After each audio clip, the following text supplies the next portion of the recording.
आवाज जनता की। उन्होंने तो आरोप लगाया था कि मेरा नाम ही मतदाता सूची में नहीं है वोटर लिस्ट। तब इलेक्शन कमीशन ने वो उनका वोटर कार्ड निकाल के दिया कि भ्रष्टाचार मुक्त समाज हो जाए या अपराध मुक्त समाज हो जाए, ये आदर्श स्थिति होती है। जब अपराधी पकड़ा जाता है तो उसको कानून के हिसाब से सजा मिलती है और यही सुशासन, गुड गवर्नेंस, अच्छी सरकार का। नमस्कार, आप देख रहे हैं न्यूज पीआर और मैं हूं आपके साथ ज्योति सिन्हा। एक और जहां डबल वोटर आईडी कार्ड पर सियासत गर्म है, तो वहीं आपको बता दें, इस पर बिहार के नेता प्रतिपक्ष तेजस्वी यादव भी घिरे, तो दूसरी ओर विजय सिन्हा पर भी सवाल उठे।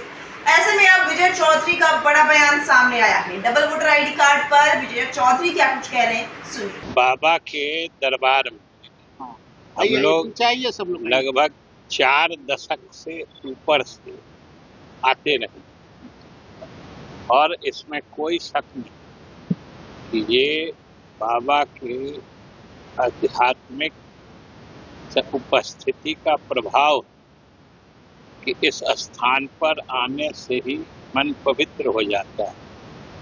और जैसा कि कहा जाता है और सामने नीम का पेड़ गवाह है कि बाबा उसके नीचे बैठते थे, लोगों को आशीर्वाद देते थे और उनके व्यक्तित्व के प्रभाव से नीम के पत्ते में भी अपना तीतापन छोड़ दिया। इससे ज्यादा बाबा का प्रभाव क्या हो सकता है। और यहाँ आके सब लोगों को मन में संकल्प लेना चाहिए कि जो बाबा चाहते थे, जैसा समाज बनाना चाहते थे, कैसे उन्होंने कहा है कि दो ही शब्द, श्रद्धा और सब्र।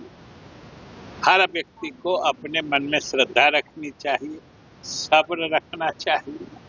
वो बाबा के आशीर्वाद से निश्चित सफलता के मुकाम को हासिल करता है। के बाद डिप्टी सीएम के 2 आईडी कार्ड सामने आए, तो किस तरह से देखिए, आईडी कार्ड के इसमें कोई खास बात अगर पहले किसी का, चाहे तेजस्वी जी का हो या विजय सिन्हा जी का, ये सही है कि चुनाव आयोग का निर्देश है कि एक आदमी को एक ही रखना चाहिए। अगर किसी का 2 है तो आगे बढ़कर उसमें से एक को रद्द करवा देना चाहिए और एक जहां वो स्वयं सत्यापित करते हैं कि जिस एड्रेस पे वो रहते हैं वहां वाला कार्ड रखें, वोटर का। 14 अगस्त तक उनको आयोग ने कहा है कि उनका कहना मानना है, तो क्या लग रहा है कि इस तरह से नहीं, उनको तो खैर इस मामले में तो ये उन पर निर्भर करता है कि वो इसके, बल्कि दोनों के मामले में फर्क है।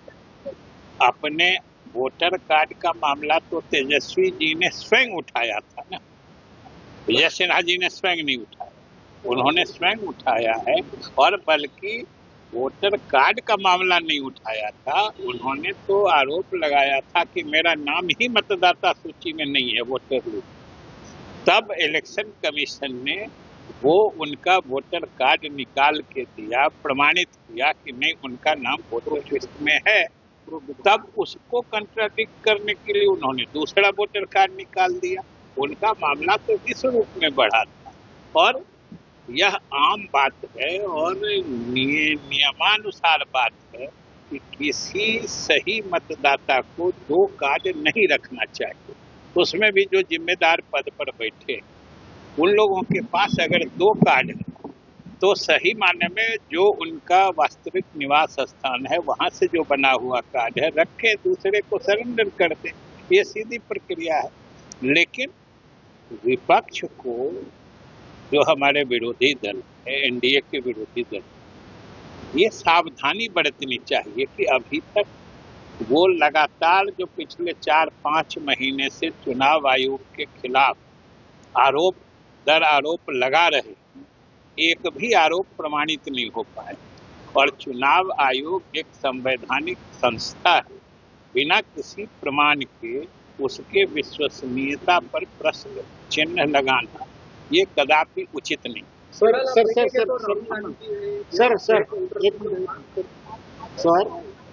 जैसे आप बोलते हैं चुनाव आयोग के ऊपर आरोप कर रहे हैं, लेकिन राहुल गांधी जो है वो चुनाव आयोग के ऊपर आरोप कर रहे हैं और स्पष्टीकरण एनडीए दे रहे हैं।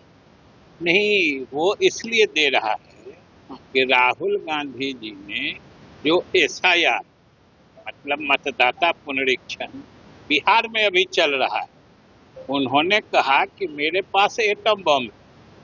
पूरा देश चाहता था, इलेक्शन कमीशन चाहता था, हम लोग भी चाहते थे कि एसआईआर जो बिहार में चुनाव हो रहा है उसके संबंध में उनके पास क्या एटम बम है वो छोड़ दें।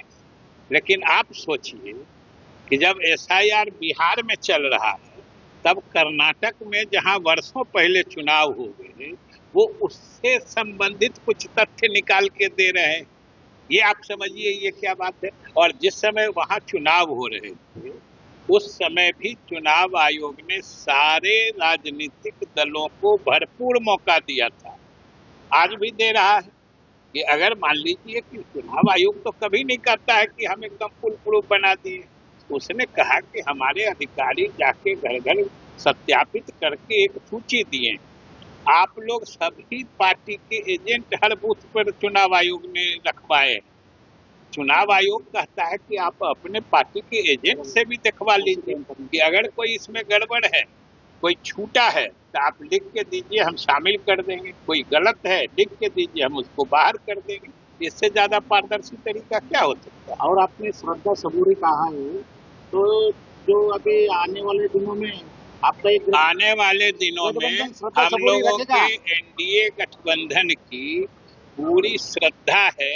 प्रजातांत्रिक जो नियम है, प्रजातांत्रिक संसदीय प्रणाली है, उसके प्रति पूरी श्रद्धा है।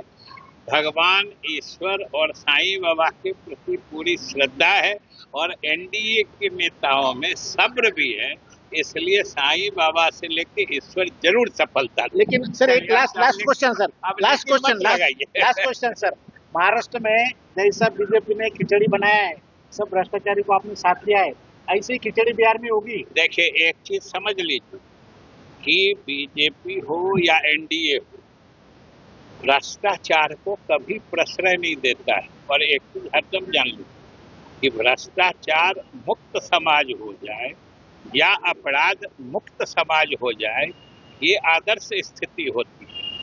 समझ गए ना, ये हर कोई चाहता है, लेकिन कभी इससे बिल्कुल भ्रष्टाचार विहीन या अपराध मुक्त ये होना थोड़ी मुश्किल बात होती है। सरकार की ईमानदारी इसी में होती है कि कोई भ्रष्टाचारी पकड़ा जाता है या कोई अपराधी पकड़ा जाता है तो उसको कानून के हिसाब से सजा मिलती है। और यही सुशासन, गुड गवर्नेंस, अच्छी सरकार का लक्षण है जो एनडीए दे रही है।